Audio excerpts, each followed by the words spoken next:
Hello et bienvenue dans une nouvelle vidéo. Aujourd'hui, comme chaque vendredi, on fait une partie de deviner la palette de fard à paupières. Je vous explique le principe si vous ne le connaissez pas déjà.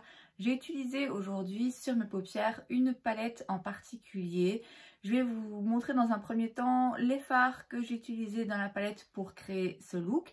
Dans un deuxième temps, je vais vous montrer le reste des fards qui se retrouvent dans la palette mais pas sur mes paupières aujourd'hui.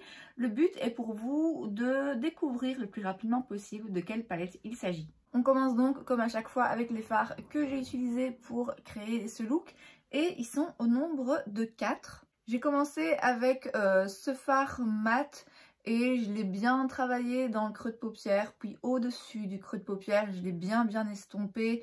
C'est un très joli fard, c'est une très jolie couleur qui fait qu'on peut l'utiliser en fard de transition si on y va très doucement. On peut aussi approfondir le regard et le creux de paupière en y allant un petit peu plus intensément. Et moi je me suis servie de ce fard un peu des deux manières, donc vous voyez hein, j'ai vraiment bien estompé, bien travaillé le fard en douceur, et au plus je me rapprochais du creux de paupière, au plus j'intensifiais. J'ai ensuite utilisé cet autre fard mat qui est donc un autre brun mais cette fois-ci plus foncé, un peu plus froid aussi.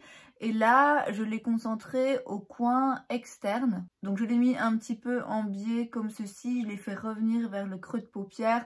Je l'ai fait revenir un tout petit peu vers l'intérieur mais vraiment tout doucement. Je suis vraiment restée concentrée plutôt sur le coin externe en tant que tel. J'ai ensuite pris cette teinte avec mon doigt. La caméra ne lui rend pas justice comme c'est souvent le cas avec les teintes un petit peu multichromes comme ça. Et donc là j'y étais au doigt sur toute la paupière mobile. Ensuite j'ai pris cette autre teinte pareil hein, dans laquelle il y a plusieurs reflets, elles sont absolument magnifiques. Et là je l'ai plutôt mise en coin interne et je l'ai fait revenir un petit peu, j'ai fait se mélanger un petit peu les deux teintes. J'ai aussi pris un tout petit peu de cette teinte foncée mat là pour le ras de cils inférieur mais vraiment juste vers le coin externe.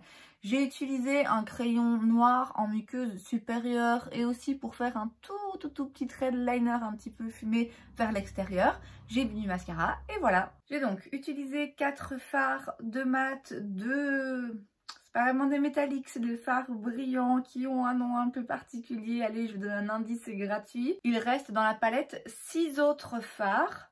On a donc une palette au total avec 10 fards à l'intérieur.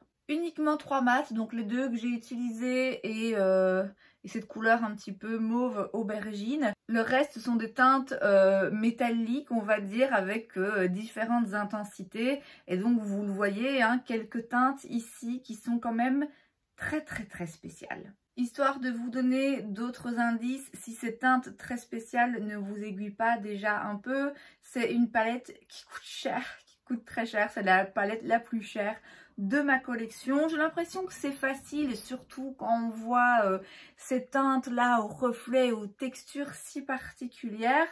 C'est une palette qui fait partie d'une série de palettes, donc peut-être bien que vous aurez du mal à identifier exactement de laquelle je parle, mais je pense quand même que au moins la marque, ça devrait pas être compliqué. Alors, est-ce que vous avez trouvé de quelle palette il s'agit? La palette que j'ai utilisée aujourd'hui pour créer ce look, c'est la Mothership numéro 5 de chez Pat McGrath. Elle ressemble à ceci à l'intérieur. Elle a un autre nom, hein, puisque toutes les Mothership, elles ont un numéro. Donc là, c'est la 5. Mais elles ont aussi, je pense, un nom bien précis. Je vous avoue que je m'en rappelle pas. C'est la seule de toute façon que j'ai dans la gamme puisque cette palette coûte 125 €. En tout cas à l'époque où je l'ai achetée, elle coûtait 125 €. Maintenant, je sais pas combien elle se vend, ça a sans doute augmenté. Je vais avoir une opinion peut-être un petit peu différente de ce qu'on a l'habitude d'entendre, mais je trouve que ça ne vaut pas 125 €. Alors je suis un peu partagée parce que il y a quand même des fards là-dedans, y compris d'ailleurs ceux que j'ai sur mes yeux aujourd'hui qui sont absolument splendides. Et à chaque fois que j'ai porté cette palette, à chaque fois que j'ai utilisé un de ces 3 fards ici, à chaque fois on me complimente sur mon fard à paupières, sur mon maquillage des yeux.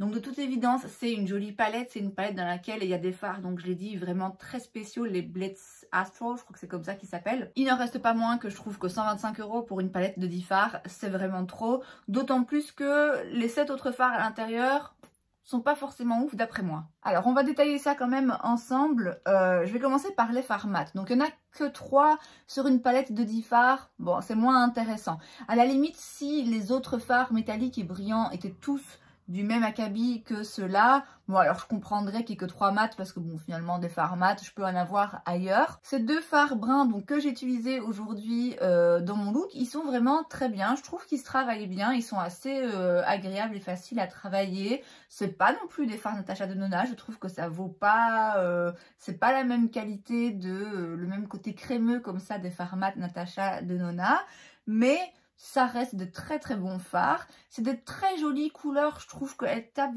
vraiment bien le bon sous-ton. C'est des fards neutres, comme j'ai dit, faciles à utiliser, non seulement à dégrader, à travailler sur les yeux, mais aussi faciles à porter en fait. Je trouve que c'est des genres de fards, genre de couleurs qui vont bien aller à tout le monde et qui vont servir de très bonne base pour à peu près tous les looks que vous pouvez faire. Donc ça, pas de souci, ça a sa place dans la palette et c'est ma foi de très bonne qualité. Ce fard aubergine, par contre, moi j'en suis vraiment pas fan. Je me suis battue pour vous faire un swatch qui ressemble à quelque chose, mais je trouve qu'il se travaille vraiment pas facilement, il s'estompe pas bien, il fait un peu des taches, il est vraiment compliqué à travailler. Alors certes, c'est le genre de teintes qui sont toujours un petit peu difficiles à formuler, mais je trouve que là quand même, on est vraiment sur quelque chose de très têtu, très difficile à bouger, à estomper et à travailler tout simplement.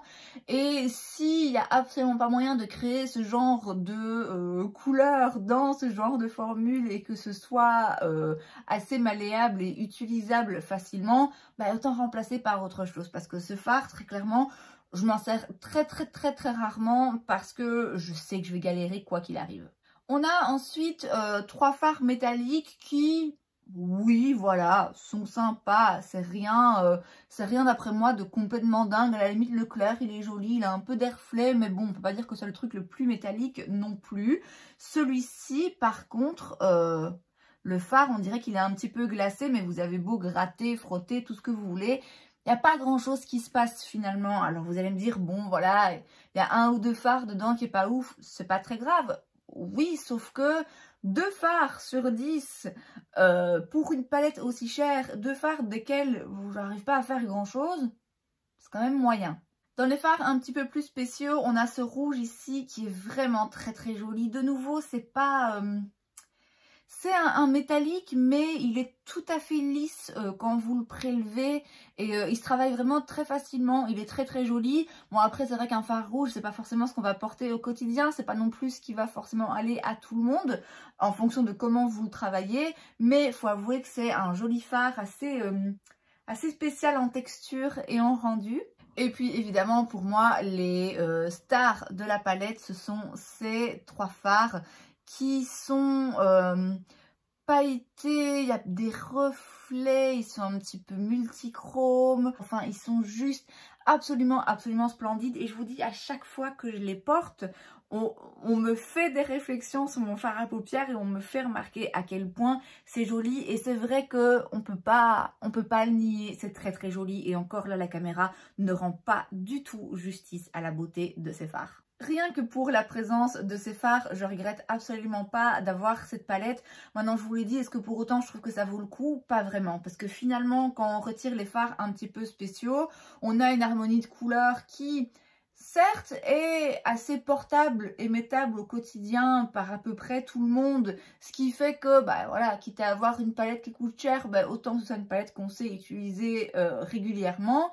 Mais bon, non seulement c'est pas hyper emballant, c'est pas quelque chose de très spécial, mais en plus je peux même pas dire que la qualité de ces 6 fards soit particulièrement supérieure à d'autres fards, que du contraire pour certains. Quand on achète une palette Pat McGrath, on sait qu'on met aussi le prix pour le packaging qui est plus que solide, qui se vend avec un petit carton comme ça qui s'ouvre très joli.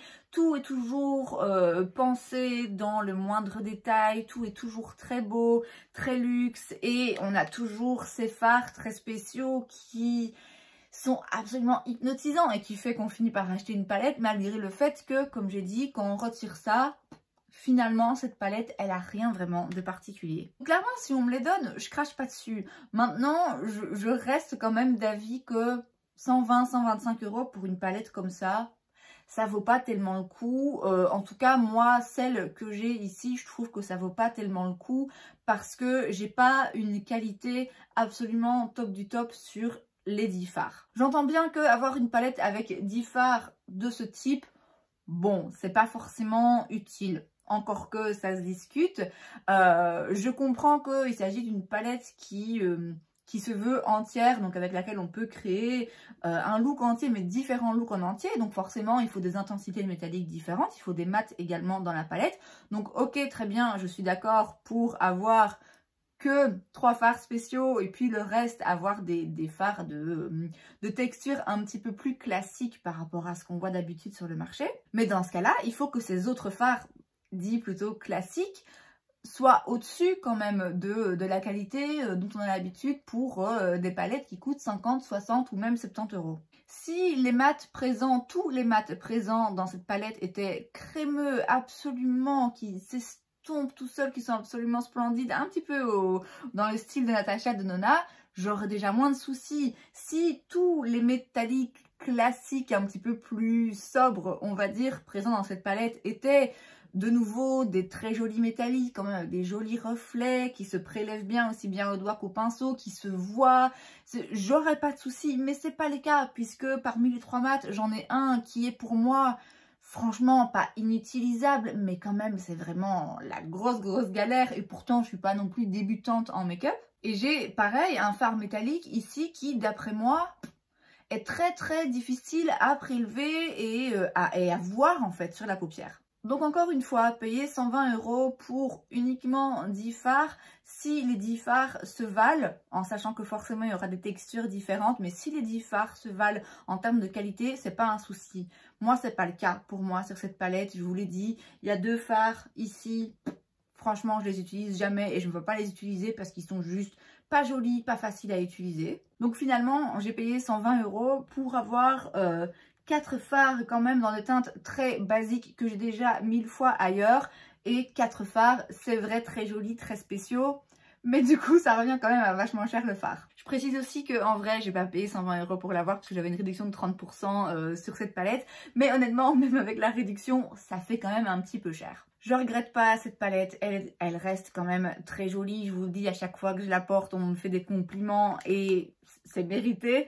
Mais c'est vrai qu'à l'avenir, même s'il y a plein d'autres palettes Mothership qui me font de l'œil et où je me dis oh mon dieu elles sont tellement belles, l'harmonie de couleurs est jolie, les fards spéciaux sont jolis et tout, je pense que ça vaut plus le coup d'acheter les quads. Ils vendent des petits quads où vous avez juste 4 fards comme ça spéciaux. Parce que là, du coup, ça coûte, je crois, 50-60 €, ce qui est quand même un petit peu cher pour 4 fards. Mais du coup, vous avez 4 fards qui sont vraiment très jolis. Alors ça, vous n'avez pas une palette entière avec laquelle vous pouvez faire plusieurs looks. Vous avez juste des fards comme ça qui s'utilisent seuls, enfin au-dessus d'autres fards mat que vous devez vous procurer ailleurs.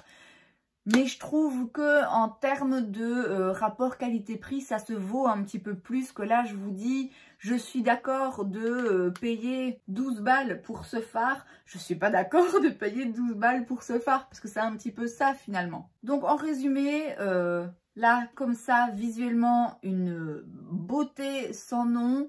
Concrètement, on va dire que il y a une partie de la palette qui, d'après moi, est pas nécessaire et surtout pas de top qualité.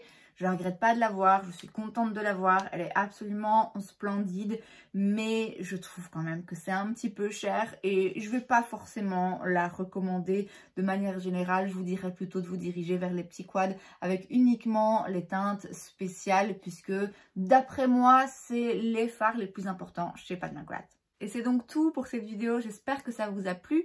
Si c'est le cas, n'hésitez pas à laisser un like. Vous pouvez aussi vous abonner à ma chaîne parce que c'est gratuit, donc pourquoi pas. Et moi, je vous vois la prochaine fois. Bye!